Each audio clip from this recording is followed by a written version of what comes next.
एक के बाद एक 2 धमाके। और ये बड़ी खबर पाकिस्तान से सामने आई। पाकिस्तानी सेना के ठिकानों को निशाना बनाया गया। पाकिस्तानी सेना के ठिकानों पर आत्मघाती हमला हुआ है और सुबह 8:10 पर यह हमला हुआ। सुरक्षा बलों ने 3 हमलावरों को मार गिराया है और लगातार वहां पर अभी भी गोलीबारी चल रही है। ये तस्वीर हम आपको दिखा रहे हैं क्योंकि स्थिति बहुत ज्यादा खराब। और पेशावर में एक बार फिर से हमला, इससे पहले भी कई दफा हमला। और ये वही जगह है जहां पर देखिए अब जाफर एक्सप्रेस को कब्जे में लिया गया था बीएलए की तरफ से। और यहां पर जो धमाका हुआ है उसकी तस्वीर हम आपको दिखा रहे हैं। धमाके के बाद वहां पर क्या हालात बने हुए हैं और गोलीबारी अभी भी लगातार वहां पर हो रही है। हालांकि सुरक्षा बलों की ओर से यह कहा गया है कि अभी 3 हमलावरों को मार गिराया गया है और अभी भी कई हमलावर वहां पर हो सकते हैं। क्योंकि देखिए ये कहा जा रहा है कि जब हमलावर वहां पर किसी भी तरीके से इन वारदातों को अंजाम देते हैं तो ये 1, 2 या 3 नहीं बल्कि भारी संख्या में वो वहां पर पहुंचते हैं। और ऐसे में कहा जा रहा है कि अभी और भी हमलावर वहां पर मौजूद होंगे। अजय जांडियाल हमारे साथ, हमारे संवाददाता तमाम जानकारी के साथ जुड़ चुके हैं। अजय, क्या अपडेट अभी वहां से? क्या गोलीबारी अभी भी चल रही है? देखिए, बिल्कुल गोलीबारी भी चल रही है। जो ताज़ा जानकारी है उसके मुताबिक एक सुसाइड अटैक जो है ये दरअसल सेंट्रल फोर्सेस जो पाकिस्तान की है उस पर किया गया है, जिसमें बताया जा रहा है कि जो हमलावर थे वो सीधे इस जो कंपनी हेडक्वार्टर था वहां पे घुसे हैं और उसके बाद पेशावर में उन्होंने अंदर घुसकर लगातार ग्रेनेड अटैक किए, उसके बाद हमले किए, फायरिंग की, जिसमें काफी नुकसान जो है वो पैरामिलिट्री फोर्सेस जो पाकिस्तान की है उनको उठाना पड़ा है। और उसके बाद से लगातार जो है ये एनकाउंटर जो है वो चल रहा है। ये हमलावर 2 से 3 बताए जा रहे थे, मगर बताया जा रहा है कि ये सिर्फ वो थे जो अंदर घुसे थे, मगर बाहर जो है लगभग 5 से 6 और हमलावर जो है वो बाहर खड़े थे जो बाहर से फायरिंग कर रहे थे। तो ऐसे में इन लोगों को मार गिराने की कवायद जो है वो पाकिस्तानी सेना कर रही है। मगर ये जो फाइटर हैं ये लगातार आप देखें तो पाकिस्तानी सेना के लिए सरदर्द बने हुए हैं। खासतौर पे ये बलूचिस्तान लिबरेशन आर्मी और बलूचिस्तान लिबरेशन फ्रंट के जो लोग हैं ये लगातार हमला कर पाकिस्तानी सेना, पाकिस्तानी सुरक्षा बलों को निशाना बनाते हैं। अजय, क्या जानकारी मिल पाई है? हमलावर कौन थे? देखिए, अभी तक ये साफ नहीं हुआ है क्योंकि अभी ऑपरेशन चल रहा है। मगर जो क्योंकि ये इलाका जो है वो बलूचिस्तान के जो रिबल्स हैं, बीएलए बीएलएफ के जो संगठन हैं उनके साथी हो सकते हैं। क्योंकि पहले भी देखें तो इतिहास रहा है कि बलूचिस्तान में पिछले काफी समय से बीएलए के लोग, बीएलएफ के लोग सक्रिय हैं जो लगातार पाकिस्तानी फोर्सेस को निशाना बनाते हैं। बिल्कुल अजय, और बार बार सेना को निशाना बनाना ये क्या बताता है आखिर? बार बार सेना को, क्योंकि देखिए इससे पहले भी जाफर एक्सप्रेस को देखिए कब्जा कर लिया गया था और इसके बाद वहां पर जो स्थिति, जो हालात बने थे सबने देखा। और एक बार फिर से पेशावर में सुरक्षा बलों की मुख्यालय यानी कि पुलिस मुख्यालय पर जो ये हमला हुआ है, तो बार बार टारगेट पर आखिर क्यों लिया जा रहा है? देखिए, जिस तरीके से जो हो रहा है, एक चीज तो बड़ी स्पष्ट है कि पाकिस्तान के इंटरनल सिक्योरिटी जो है वो पूरे तरीके से चरमरा गई है। और अगर आप देखें, चाहे वो खैबर पख्तूनख्वा का इलाका हो, बलूचिस्तान का इलाका हो, यहाँ पर हमलों का सिलसिला रुक नहीं रहा है। और ये हमला रुकने का मतलब ये है कि पाकिस्तान पूरे तरीके से फेल हो चुका है इन चीजों को हैंडल करने में। अगर पाकिस्तानी सेना या सरकार जो है वो संजीदा होती तो शायद इन लोगों से बातचीत कर या इन बाकी मीडिएशन जो ये अफगानिस्तान के साथ कर सकते हैं तो इन लोगों के साथ भी मीडिएशन करके सुलझाया जा सकता था। मगर इन लोगों ने बड़ा प्रताड़न जो है वहां पे किया है और इस प्रताड़न का ही ये नतीजा है कि आज पाकिस्तानी सेना को इस तरह के हालात का सामना करना पड़ रहा है। बिल्कुल अजय, और इसे इस तरीके से भी समझना होगा, एक समय था जब ये जो संगठन है वो सरकार के समर्थन में रहा करते थे और लेकिन अब अचानक से लगातार विरोध में हमले भी हो रहे हैं। तो मुख्य वजह इसके पीछे की क्या हो सकती है? देखिए, दरअसल बलूचिस्तान का जो इलाका है इस पे पाकिस्तान ने जबरन कब्जा किया था कई साल पहले। और उस कब्जे के बाद पाकिस्तान ने उस जमीन के टुकड़े को तो अपने कब्जे में कर लिया, मगर वहां के लोगों को सुविधाएं या तमाम जो फायदे देने थे, क्योंकि ये जो इलाका है बलूचिस्तान का ये मिनरल रिच जो है रेयर मिनरल रिच इलाका है। पाकिस्तान ने इस जगह से मिनरल को एक्सट्रैक्ट करके जो है वो चीन को देने की कोशिश की, अब अमेरिका को देने का प्रयास कर रहा है, मगर वहां के लोगों को बिल्कुल नहीं सुना जा रहा, उनकी जो परेशानियां हैं उनको नहीं देखा जा रहा। तो यही वजह है कि पाकिस्तान सरकार के खिलाफ जो है वो लगातार लोग जो हैं वो बोल रहे थे। जब इन लोगों के प्रदर्शनों को जब देखने के बजाय, उनकी सुनने के बजाय उन पर हमले किए गए, उनको प्रताड़ित किया गया, उनको जेलों में भरा गया, तो इन लोगों ने जो है वो सीधे तौर पर पाकिस्तानी सरकार के खिलाफ मोर्चा खोला और इन्होंने अपने एक ग्रुप्स खड़े किए, फाइटर्स खड़े किए और एक अपनी सेना बना ली, Balochistan liberation army, Balochistan liberation front. और फिर वो लोग जो है वो पाकिस्तानी सेना का मुकाबला करने लगे, क्योंकि जब इनकी बातें सुनने के बजाय, इनकी परेशानियां हल करने के बजाय वहां पर सेना के एक्शन शुरू हुए, तो इन लोगों ने भी अपनी सेना खड़ी की और इसी का नतीजा है कि आज पाकिस्तान बलूचिस्तान में पूरी तरीके से हार चुका है। और ये मुझे लगता है कि ये अगले कुछ समय में ऐसा अगर हो जाए तो किसी को कोई अचंभा नहीं होगा कि बलूचिस्तान जो है वो पाकिस्तान से अलग हो जाएगा। और बिल्कुल, और देखिए यानी कि बढ़ता हुआ इस वक्त जो है पाकिस्तान नजर आ रहा है, टूटता हुआ नजर आ रहा है। और इसी के साथ देखिए एक तरफ जहां पेशावर में हमला हुआ अजय, तो दूसरी तरफ हम ये भी देख रहे हैं कि इमरान के जो समर्थक हैं वो किस तरीके से वहां पर विरोध प्रदर्शन करते हुए नजर आ रहे हैं। तो क्या विरोध प्रदर्शन को लेकर अभी क्या वहां जानकारी मिल रही है? क्या अभी भी सड़कों पर उतरे हैं इमरान के समर्थक? देखिए, पाकिस्तान में शहबाज शरीफ की सरकार पूरे तरीके से घिरी हुई है। आसिफ मुनीर को लेकर सवाल है, इसलिए कि चाहे वो ऑपरेशन सिंदूर में पाकिस्तान की बुरी तरीके से हार हो, चाहे वो इंटरनल सिक्योरिटी की बात की जाए, बलूचिस्तान की, खैबर पख्तूनख्वा की, या फिर इस्लामाबाद की, या फिर आप गिलगित की बात कीजिए, पीओके की बात कीजिए, तो हर कहीं पाकिस्तान सरकार जो है वो फेल हो चुकी है। और यही वजह है कि आप देखें तो पाकिस्तान की जो अभी बाई इलेक्शन हुए हैं पीटीआई के, जो एक नेशनल असेंबली के मेंबर जो हैं वो जीत कर आए हैं, तो ये अपने आप में बताता है कि किस तरीके से पाकिस्तान में शहबाज शरीफ की जो सरकार बनी थी, जो बैसाखियों पे चल रही है, उस सरकार को अब इमरान खान की जो पार्टी है वो कहीं ना कहीं पीछे छोड़ेगी आने वाले समय में। और इसी चीज को लेकर अब सेना जो है वो एक बार फिर से उसको मजबूत किया जा रहा है। आप देखें तो जिस तरीके से शहबाज शरीफ के प्रधानमंत्री रहते 27th अमेंडमेंट की गई, वहां पर आसिफ मुनीर को तीनों सेनाओं का जनरल बनाने की तैयारी कर ली गई, पहले फील्ड मार्शल बनाया गया। वजह देखिए, पहले सीधे तौर पर पाकिस्तानी सेना को हार के बाद अगर एक आर्मी चीफ को इस तरह से प्रमोशन दिया जा सकता है, तो ये साफ बताता है कि सेना वहां पर किस तरीके से रुतबा रखती है। बिल्कुल, और इसके बाद जब संविधान संशोधन हुआ और इसे लेकर देखिए कहीं ना कहीं जो मुनीर है उसकी ताकत बहुत ज्यादा बढ़ती हुई नजर आ रही है, और यही वजह है कि लोगों में गुस्सा भी देखने को मिल रहा है। आप बने रहिए अजय, मैं आपके पास वापस लौटूंगी। कुल मिलाकर देखिए, पाकिस्तान की हम बात करते हैं तो पाकिस्तान में स्थिति बहुत ज्यादा खराब हो रही है, क्योंकि एक तरफ देखिए लगातार वहां पर हमले हो रहे हैं, तो दूसरी तरफ कोहराम की स्थिति इसलिए मची हुई है क्योंकि वहां पर अब इमरान की बहनों से दुर्व्यवहार को लेकर लोगों में उबाल है, गुस्सा देखने को मिल रहा है। शहबाज सरकार के खिलाफ पीटीआई समर्थकों का गुस्सा लगातार बढ़ता हुआ नजर आ रहा है। दरअसल 27वें संविधान संशोधन के खिलाफ पीटीआई का प्रदर्शन ये हुआ। पाकिस्तान में पीटीआई प्रदर्शनकारियों पर कार्रवाई भी लगातार हो रही है और प्रदर्शनकारियों पर ही गोली मारने के आदेश दे दिए गए इमरान सरकार की तरफ से। इसके अलावा सरकार के खिलाफ पीटीआई और टीटीएपी का भी लगातार प्रदर्शन हो रहा है। राजनीतिक दलों ने सरकार के खिलाफ मोर्चा खोल दिया है। वहीं सरकार के खिलाफ देशव्यापी विरोध प्रदर्शन लगातार वहां पर जारी है। यानी कि आप समझ सकते हैं कि वहां पर इस वक्त क्या हालात बने हुए हैं। एक तरफ पेशावर में गोलीबारी हुई है, तो दूसरी तरफ आपको बता रहे हैं कि इमरान के समर्थकों का यहां पर गुस्सा लगातार बढ़ता हुआ नजर आ रहा है। इसके पीछे की दो वजह, एक तो ये संविधान में जो संशोधन हुआ, और दूसरा ये कि खबर ये है कि इमरान की बहनों के साथ वहां पर दुर्व्यवहार किया गया है।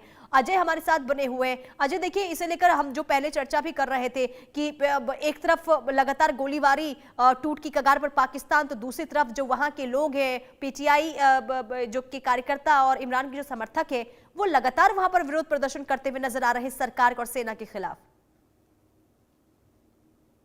देखिए, इसके पीछे की वजह है क्योंकि वहां की सरकार सेना के साथ मिलकर सिर्फ और सिर्फ अपने फायदे देख रही है और वहां के लोगों की किसी को परवाह नहीं है। यही वजह है कि पीओके की हालत देखें, गिलगित बाल्टिस्तान की हालत देखेंगे, आप बलूचिस्तान की हालत देखें, आप खैबर पख्तूनख्वा की हालत देखें, और अब जो मुख्य सियासी दल वहां के हैं, जैसे इमरान खान की पार्टी पीटीआई है, उनके लोगों को प्रदर्शन करते समय शूट एट साइट के ऑर्डर जो है वो कल जारी किए गए थे। ये अपने आप में बताता है कि पूरे तरीके से बौखलाए हुए हैं ये लोग, और जिस तरीके से वो हो रहा है वो अपने आप में बताता है कि वहां पर सियासी हालत जो है वो पूरे तरीके से खराब है। ना सिर्फ वहां पर रीजनल डिवाइड जो है वो होने वाला है, बल्कि जो सियासी दल है वो भी आपस में कहीं ना कहीं पूरे तरीके से सरकार के खिलाफ उतर गए हैं, और पाकिस्तानी सेना उन्हें जबरदस्ती दबाने का प्रयास कर रही है। बिल्कुल, और देखिए अजय, इससे ना सिर्फ देखिए राजनीतिक अस्थिरता नजर आ रही है, बल्कि ये भी समझ आ रहा है कि पाकिस्तान का जो लोकतांत्रिक चीजें जो है वो बिल्कुल खत्म हो चुकी है, कमजोर हो चुकी है। बिल्कुल आप ठीक कह रही हैं। जिस तरीके की अगर मौजूदा स्थिति है, अगर उस स्थिति को देखा जाए तो मुझे लगता है कि पाकिस्तान की अंदरूनी हालत कैसी है, किस तरीके से लोग वहां पर अपनी परेशानियों को झेल रहे हैं, वो साफ दिखती हैं। और अगर ये चीजें जल्द सुधारी नहीं गई तो वो दिन दूर नहीं कि पाकिस्तान कई टुकड़ों में बटेगा। जो पाकिस्तान ने पहले 1971 में देखा था, वो चीजें जो है वो अब वापस दोहरानी कहीं ना कहीं शुरू कर देंगे वहां के लोग। बिल्कुल ठीक है। अजय, आप बने रहिए, अगली खबर पर भी आपसे जानकारी लेंगे। कुल मिलाकर देखिए, हम पाकिस्तान की बात कर रहे हैं कि किस तरीके से पाकिस्तान की जो स्थिति इस वक्त बनी हुई है, लेकिन देखिए पाकिस्तान की झूठ की खबरें भी लगातार सामने आ रही है। यानी कि पाकिस्तान को किस तरीके से अब उजागर अब इंटरनेशनल मंच पर भी हो रहा है और एक बार फिर से ऐसा हुआ है। दरअसल ऑपरेशन सिंदूर के बाद से पाकिस्तान जो है वो राफेल को लेकर अलग अलग तरीके से झूठे दावे कर रहा है। इस बीच फ्रेंच नेवी ने पाकिस्तानी मीडिया के इस झूठ की पोल भी खोलकर रख दी है। फ्रेंच नेवी ने पहलगाम आतंकी हमले के बाद भारत के ऑपरेशन सिंदूर के बारे में गलत जानकारी फैलाने के लिए पाकिस्तान के एक मीडिया आउटलेट की आलोचना की है। फ्रांसीसी नेवी ने पाकिस्तानी मीडिया द्वारा किए गए उन दावों का खंडन किया जिसमें दावा यह किया गया था कि एक फ्रांसीसी कमांडर मई 2025 के संघर्ष के दौरान पाकिस्तान की हवाई श्रेष्ठता की पुष्टि की और राफेल जेट के नुकसान की बात कही। फ्रांसीसी नौसेना ने इन रिपोर्टों को गलत सूचना करार दिया है और टीवी पर प्रकाशित लेख को भ्रामक बताया है। दरअसल पाकिस्तान की टीवी ने एक लेख प्रकाशित किया था जिसमें दावा यह किया गया था कि फ्रांसीसी कमांडर कैप्टन जैकिवस लाउने ने ऑपरेशन सिंदूर के दौरान हवाई मुठभेड़ में पाकिस्तान की श्रेष्ठता की पुष्टि की थी। लेख में यह भी दावा किया गया था कि पाकिस्तानी एयरफोर्स बेहतर तैयारी में थी और राफेल फाइटर से चीनी J-10C फाइटर की तकनीकी श्रेष्ठता के कारण नहीं गिराया गया था। हालांकि यह पहली बार नहीं है जब पाकिस्तानी मीडिया को दुनिया के सामने बेनकाब किया गया हो। इससे पहले भी पाकिस्तान में स्थिति रूसी दूतावास ने पाक मीडिया की जमकर आलोचना की थी और एक बार फिर से यहां पर आलोचना हुई है पाकिस्तान की और साथ ही साथ जो तमाम वादे पाकिस्तान की तरफ से दावे किए जाते हैं उसका खंडन साफ तौर पर यहां पर हुआ है। यानी कि राफेल पर एक बार फिर से झूठ पाकिस्तान का पकड़ा गया है। एक बार फिर विस्तार से आपको बता दें कि आखिर क्या झूठ बोला गया था पाकिस्तान की ओर से, यानी कि बेनकाब कैसे हुआ है पाकिस्तान। देखिए, एक बार फिर से पाकिस्तान बेनकाब हुआ है, पाकिस्तान का झूठ पकड़ा गया है। दरअसल अब फ्रांस ने पोल खोल दी है और कई बार ऐसे पोल खुल चुकी है और अब फ्रांस की ओर से अब झूठी खबरें जो पाकिस्तान की तरफ से फैलाई जा रही थी उस पर विराम फ्रांस की ओर से लगा दिया गया। फ्रेंच नेवी ने पाकिस्तान की झूठ की पोल खोली है। फ्रांसीसी कमांडर ने पाक के दावे को फर्जी खबर करार दिया है। राफेल पर कैप्टन लाउने का बड़ा बयान सामने आया, किसी भी तरह के प्रकाशन के लिए अपनी सहमति नहीं दी। लेख में व्यापक रूप से गलत और भ्रामक सूचनाएं दी गई है, यह भी कहा गया। आपको बता दें कि सोशल मीडिया पर पाकिस्तान की जमकर इस वक्त आलोचना हो रही है। इस घटनाक्रम ने सोशल मीडिया पर नई बहस भी शुरू कर दी है। कई लोगों ने इसे पाकिस्तानी मीडिया में भारत विरोधी दुष्प्रचार करार दिया है। यानी कि कुल मिलाकर पाकिस्तान की हरकत एक बार फिर सबके सामने आ चुकी है। अजय हमारे साथ बने हुए हैं। अजय, बार बार पाकिस्तान तो झूठा साबित हुआ है, लेकिन राफेल को लेकर जो दावे किए जा रहे थे अब तो पूरी दुनिया के सामने आ चुका है कि पाकिस्तान किस हद तक झूठ बोल सकता है। देखो पुनीता, एक चीज बड़ी साफ है कि पाकिस्तान ने हर वो कोशिश की जिसके जरिए वो दुनिया को ये बता सके कि हमारे यहाँ सब ठीक ठाक है। मगर सबसे बड़ी जो चीज थी, सबसे बड़ा खुलासा जो उस वक्त हुआ था वो पाकिस्तान के लोगों ने किया। वो धमाके जो पाकिस्तानी एयरबेसिस में या फिर आप देखें तो जो जैश ए मोहम्मद के हेडक्वार्टर की बात की जाए, लश्कर तैयबा के हेडक्वार्टर की बात की जाए, या फिर आप देखें तो जैश के कमांडर जो है उसके परिवार और उसके जो लड़ाके थे, भाई थे, उसके मारे जाने की खबरों की बात को लेकर की जाए, भारत ने कोई दावा नहीं किया। पाकिस्तान के लोगों ने खुद बताया कि आखिरकार भारतीय सुरक्षा बलों ने पाकिस्तान का क्या हाल किया है। जब कुछ नहीं बन पाया तो एक चीज शुरू कर दी कि हमने राफेल मार गिराए, हमने फाइटर जेट मार गिराए। इन चीजों को लेकर जो है वो बयानबाजियां शुरू की। अब आहिस्ता आहिस्ता वो चीजें सारी साफ होने लगी हैं और पाकिस्तान सरकार किस तरीके से तमाम चीजों को लेकर जो है वो बुरे हाल में थी। पाकिस्तानी सेना का क्या हाल हुआ, कैसे पाकिस्तानी सेना के जो बेस कैंप थे वो उड़ाए गए, कैसे पाकिस्तानी एयरबेसिस जो है तबाह हुए, कैसे पाकिस्तान में टेरर लॉन्च पैड और उनके हेडक्वार्टर्स को तबाह किया गया। ये सारी चीजें जो है वो एक एक कर तस्वीरों के जरिए पोस्ट जो अटैक है और प्री अटैक जो है वो सिचुएशन जो है वो एक एक कर जो है वो दुनिया को सामने पता लगी और खासतौर पे पाकिस्तान के लोगों ने दिखाई। और यही नहीं बल्कि पाकिस्तान का जो लगातार झूठ फैलाने का काम चल रहा था, जिसको लेकर पाकिस्तान बार बार बयानबाजियां करता था, जिसे लेकर आर्मी चीफ पाकिस्तान के जो है आसिम मुनीर, उनको फील्ड मार्शल बनाया गया और अब तीनों सेनाओं का प्रमुख बनाने की तैयारी की गई है। ये तमाम चीजें जो हैं वो खुद एक्सपोज हुई हैं और कई एजेंसीज कुछ दिन पहले या जो है यूनाइटेड स्टेट की एक जो है रिपोर्ट है, उसने ये साफ किया था कि राफेल को लेकर पाकिस्तान ने कैसे झूठ जो फैलाया था और चीन के जो J-35 फाइटर जेट थे, उनको जब उनकी जो ट्रेड था वो कहीं ना कहीं उस पर हैम्पर हुआ, उस पर शेयर बहुत ज्यादा गिर गए थे।